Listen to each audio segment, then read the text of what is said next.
राजस्थान सेवा नियम अध्याय 3 नियम 8 से नियम 23 बी तक शॉर्ट ट्रिक के साथ है दोस्तों। पहले हमने एक और वीडियो बनाई थी जिसमें अध्याय 2 से संबंधित थी, शानदार ट्रिक के साथ बनाई थी। एक कम से कम आप एक या दो बार में देखने पर कंप्लीट याद कर सकते थे। तो इसमें है नियम 8 और 8 की ट्रिक है कि नियम 8 की क्या ट्रिक है कि नियम 8 की वजह से हमारे ठाट हो जाते हैं, मतलब 8 की वजह से हमारे ठाट हो जाते हैं। क्यों हो जाते हैं ठाट? क्योंकि हम प्रोबेशनर होते हैं, मतलब प्रोबेशन पीरियड में वर्क करते हैं, हम ड्यूटी लगते हैं, मान ले जॉब लगते हैं। तो पहले प्रोबेशन पीरियड में जॉब करते हैं, मतलब प्रोबेशनर होते हैं।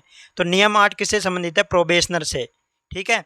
और 8A, तो 8A संबंधित है आपके प्रथम नियुक्ति के समय निम्नतम आयु क्या होनी चाहिए, इससे संबंधित है। तो ये इससे है। 8A का मतलब होता है 18, ठीक है। ए का मतलब 1, 8 का 8, तो 1 8 उल्टा लिख दिया मैंने, ठीक है। तो हमारी प्रथम नियुक्ति के हमारे समय न्यूनतम आयु कितनी मांगी जाती है? 18 साल। तो ये आपके इन दोनों नियम 8 और 8A से दोनों से संबंधित नियम हो गया। पहला तो कि 8 की वजह से हमारे ठाट हो जाते हैं। क्यों? क्योंकि हम प्रोबेशनर पीरियड में वर्क कर रहे हैं, मतलब हम प्रोबेशनर है। और 8A का मतलब हमारी निम्नतम आयु कितनी मांगी जाती है? 18 और मैक्सिमम 40, फिर छूट अलग से दी जाती है, ठीक है। तो नियम 8 और 8A की ये ट्रिक होगी आपके। तो दोस्तों जिसने वीडियो को अभी लाइक नहीं किया वो लाइक कर दें और 5G ट्रैक सॉल्यूशन को सब्सक्राइब कर ले, जिससे हम आगे कोई वीडियो अगर डालेंगे तो आपको तुरंत नोटिफिकेशन मिल जाएगा उससे। एक बार फिर पढ़ लेना आप। नियम 8 क्यों है? नियम 8 की वजह से हमारे ठाट हो जाते हैं, इस प्रकार संबंधित है ये, ठीक है। तो हम क्यों? क्योंकि हम जॉब लग जाते हैं। और नियम 8A मतलब, या फिर ऐसे कर सकते हैं 8A यानी 18, 8A यानी 18, तो 18, ठीक है। तो निम्नतम आयु से संबंधित होकर ये प्रथम नियुक्ति के समय आयु क्या होनी चाहिए, ये है इसमें। तो इसमें नियम में तो अलग दे रखी है, लेकिन यहाँ पे अपनी ट्रिक है, ये ट्रिक वर्क कर रही है। तो आप नियम 8 और 8A को इस तरीके से याद कर सकते हैं। तो आपके दोस्तों हमने शॉर्ट भी डाल रखी है नियमों की, फास्ट मतलब रिवीजन करने के लिए, फास्ट तरीके से, अलग अलग तरीके से।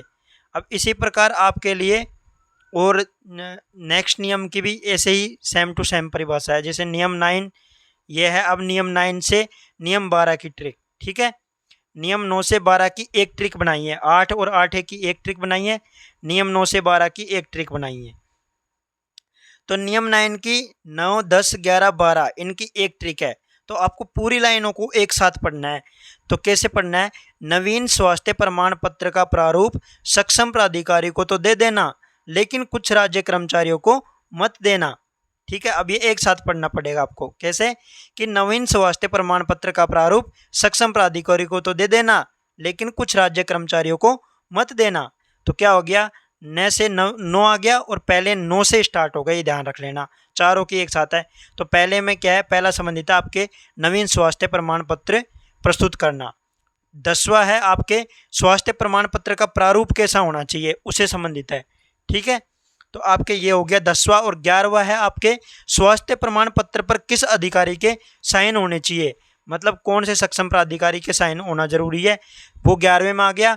और कुछ राज्य कर्मचारियों को स्वास्थ्य प्रमाण पत्र की जरूरत नहीं होती, वो 12वें में हो गया, ठीक है। तो किन किन नहीं होती? जिनका मेडिकल पहले डन हो गया और जो उच्च सेवा में 3 माह के, कम से कम अधिक से अधिक 3 माह के लिए जॉब करते हैं, और जो 4th क्लास के हैं वो 6 माह के लिए जॉब करते हैं।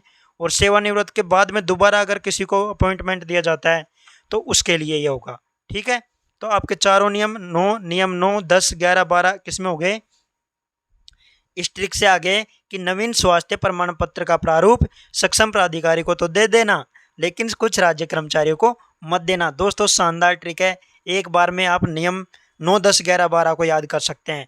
नियम 9 से संबंधित है नवीन, तो आपको बस ये याद करना है कि नवीन स्वास्थ्य प्रमाण पत्र का प्रारूप, ठीक है। अब आपके है ये नियम 13 से 14 की ट्रिक है, मतलब 12 तक हो गए अपने कंप्लीट। तो नियम 13 से 14 की ट्रिक है। ये नियम और 13 दोनों की एक ट्रिक है कि 13 सेवा की शर्तें होती हैं, ठीक है। जैसे अपने फंडामेंटल राइट होते हैं, ठीक है, ऐसे और मूलभूत कर्तव्य होते हैं, ऐसे 2 नियम बनाए हैं मैंने। मान लो मूलभूत कर्तव्य अपने फिक्स है, ऐसे फंडामेंटल राइट भी अपने फिक्स है। ऐसे ही ये फिक्स तो नहीं है यहाँ पे, लेकिन ये ट्रिक है अपनी कि 13 सेवा की शर्तें होती है, 13 सेवा की शर्तें होती हैं, और 14 पदाधिकार के सिद्धांत होते हैं।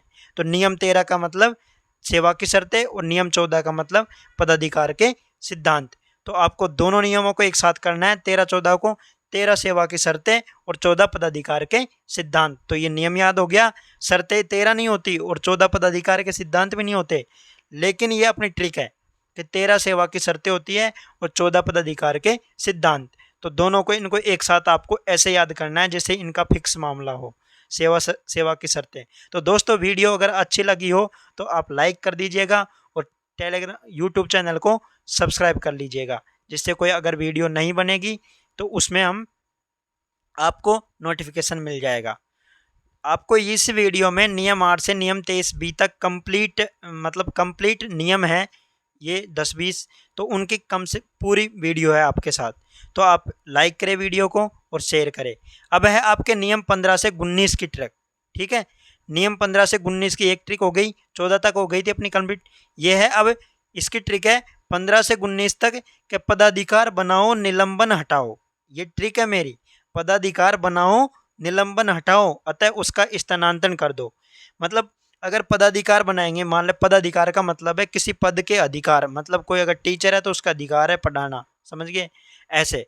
तो पदाधिकार बनाओ और निलंबन हटाओ। अगर दोनों ही पदाधिकार भी बनाना चाहते हैं और निलंबन भी हटाना चाहते हैं, मतलब सस्पेंड कर देते हैं तो उसको हटाना चाहते हैं, तो हटाने का मतलब है समाप्त करना। तो ऐसा काम कब हो सकता है? जब उसका स्थानांतरण कर दे, समझ गए, जब उसका स्थानांतरण कर दे। तो आपके 5 के 5 नियम इसमें आ गए। पहला है पदाधिकार से संबंधित, ठीक है। 16वां है पदाधिकार का बना रहना। 17वां है नियम आपके पदाधिकार का निलंबन।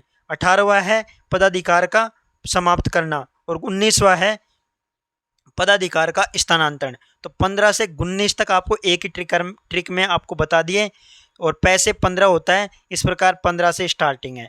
तो पदाधिकार बनाओ निलंबन हटाओ, अगर दोनों काम हो गए तो ये जब ही संभव है जब उनका पदाधिकार का स्थानांतरण कर दिया जाए। तो दोस्तों 5G ट्रैक सॉल्यूशन को आप लाइक करें, शेयर करें और सब्सक्राइब करें। आपके लिए शानदार से शानदार ट्रिक लेके आए हैं, सभी नियमों के लेके आएंगे आगे। तो ये 15 से 19 वाली ट्रिक हो गई आपके लिए। क्या हो गई, एक बार फिर रिपीट कर लो। पदाधिकार बनाओ निलंबन हटाओ अतः उसका स्थानांतरण कर दो, समझ गए। तो पदाधिकार, पहला नियम 15 पदाधिकार, नियम 16 पदाधिकार का बना रहना, नियम 17 पदाधिकार का निलंबन, नियम 18 पदाधिकार को समाप्त करना, नियम 19 पदाधिकार का स्थानांतरण। अब आपकी है नेक्स्ट ट्रिक है नियम 20 से नियम 22A तक। नियम 20 से नियम 22A तक की ट्रिक है। तो ये ट्रिक है आपके कि 20 कर्मचारियों का स्थानांतरण भविष्य में वेतन भत्ते और प्रशिक्षण काल की धनराशि वापस लौटाने पर ही होगा। ठीक है, ये मान लो ये एक तरह का नोट है, नियम है मतलब सरकार का। ऐसा नहीं होता लेकिन अपनी ट्रिक है कि 20 कर्मचारियों का स्थानांतरण भविष्य में वेतन भत्ते और प्रशिक्षण काल की धनराशि वापस लौटाएंगे ना, जब ही उनका स्थानांतरण होगा, समझ गए। तो नियम 20 से क्या हो गया, 20 कर्मचारी, ठीक है। और कर्मचारियों का स्थानांतरण किस में है, नियम 20 में। भविष्य की शॉर्टकट का मतलब है भविष्य निधि या जीवन बीमा करवाना, यह नियम 21 में दे रखा है। और वेतन भत्ते की शर्तें किस में दे रखी है, नियम 22 में। और 22A में क्या दे रखी है, प्रशिक्षण काल की धनराशि वापस लौटाने की शर्त है नियम 22A में। और नियम 22B में है। और इन सब चीज़ों की जो ये त्याग पत्र देते हैं उसके लिए एक बॉन्ड बनना होता है, वो बॉन्ड के लिए। अब जब ये एक तरह का बॉन्ड नहीं हो गया क्या पूरे, जैसे 20 कर्मचारियों का स्थानांतरण भविष्य में जब ही होगा जब वेतन भत्ते में प्रशिक्षण काल की धनराशि वापस लौटाने पर होगा। तो ये एक तरह का क्या हो गया, बॉन्ड, कि ये बॉन्ड है आपका, ठीक है। तो 22B में क्या हो गया, बॉन्ड, ठीक है। तो किसी का त्याग पत्र होता है तो वो बॉन्ड भरना पड़ता है। तो आपके ये नियम 20, 21, 22, 22AB तक कंप्लीट हो गए। एक बार फिर बता देता हूँ। नियम 20 पहले ट्रिक बता देता हूँ। 20 कर्मचारियों का स्थानांतरण भविष्य में वेतन भत्ते और प्रशिक्षण काल की धनराशि वापस लौटाने पर ही होगा, अतः यह एक बॉन्ड भरना पड़ेगा, ठीक है। तो नियम 20 किससे संबंधित है, कर्मचारियों का स्थानांतरण। नियम 21 भविष्य निधि या जीवन बीमा में अंशदान करना। नियम 22 वेतन भत्ते की शर्तें। नियम 22A प्रशिक्षण काल की धनराशि वापस लौटाने। नियम 22B अतः बॉन्ड भरना, समझ गए। तो बॉन्ड या अनुबंध पत्र भरना। तो आपके ये 22 बी तक कंप्लीट हो गए। अब आ गए हैं आपके नियम 23 की ट्रिक। 23 बी तक कंप्लीट है। तो 23 की ट्रिक है, सरकारी नियोजन में सेवा समाप्ति कनिष्ठता के आधार पर होती है। तो 23 ए 23 बी ये 3 नियम है, इन तीनों की एक साथ है।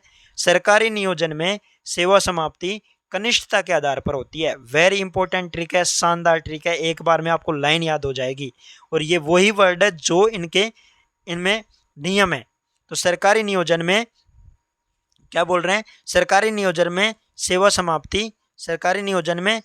समाप्ति कनिष्ठता के आधार पर होती है। तो ठीक है, अब नियम 23 क्या होता है? नियम 23 होता है वह स्थिति जिसमें एक राज्य कर्मचारी नियोजन में नहीं रहता। तो सरकारी नियोजन में नहीं रहता, ठीक है। फिर 23 ए है कि किसी अस्थायी कर्मचारी की सेवा समाप्ति के लिए नोटिस देना, ये 23 ए में है। और 23 बी में क्या है आपके, कि किसी भी कर्मचारी है उसके पदों में कटौती, कर्मचारियों को हटाया जाना, वह अस्थायी सेवा के कनिष्ठता के आधार पर किया जाना, ठीक है। तो अस्थायी सेवा की कनिष्ठता के आधार पर ही उसके सेवा में पदों में कटौती की जा सकती है। तो 23 ए 23 बी और 23 ये तीनों इसमें आ गए कि सरकारी नियोजन में सेवा समाप्ति कनिष्ठता के आधार पर होती है। एक बार फिर बता देता हूं, नियम 23, एक राज्य कर्मचारी सरकारी नियोजन में कब तक नहीं रह सकता, इसके लिए नियम है। नियम 23 है सेवा समाप्ति, किसकी सेवा समाप्ति? अस्थायी कर्मचारी की सेवा समाप्ति के लिए नोटिस। 23 बी में है पदों की कटौती में कनिष्ठता के आधार पर होती है, ठीक है। तो आपके लिए ये दोनों नियम हो गए, नियम 23 बी तक कंप्लीट है। तो नियम 8 से हमने आपको नियम 8 से और नियम 8 से आपको कंप्लीट, आपने नियम 23 बी तक आपको हमने सारे ये नियम बता दिए। तो आप हमारी वीडियो को लाइक करें और ज़्यादा से ज़्यादा शेयर करें दोस्तों। बहुत सी ट्रिक बनाई है, अब नेक्स्ट अध्याय के लिए भी आपको ट्रिक मिल जाएगी। 5G ट्रिक सॉल्यूशन को लाइक करें, शेयर करें, सब्सक्राइब करें। और दोस्तों और वीडियो पड़े हुए हैं, आपके शॉर्ट्स हैं, अलग अलग नियम के शॉर्ट्स पड़े हुए हैं, उनको आप देख सकते हैं। वीडियो को एक बार देखने पे समझ में नहीं आए तो दोबारा देख सकते हैं। दोबारा देखने पर आपके, मैं वादा करता हूँ कि पूरा क्लियरली समझ में आ जाएगा। और पिछले सभी जो अभी एग्ज़ाम लगी है 2022 में, उनके सभी के प्रीवियस ईयर के पेपर, ऑफिशियल पेपर सोल्व करके इसी पे डाल रखे हैं, तो उनको भी आप पढ़ सकते हैं और आप अच्छी मतलब प्रिपरेशन कर सकते हैं, जिससे आप आने वाले भविष्य में गवर्नमेंट जॉब लग सको। तो ये थोड़ा सा आपके लिए मेरी तरफ से बना तो मैंने आपको दिया।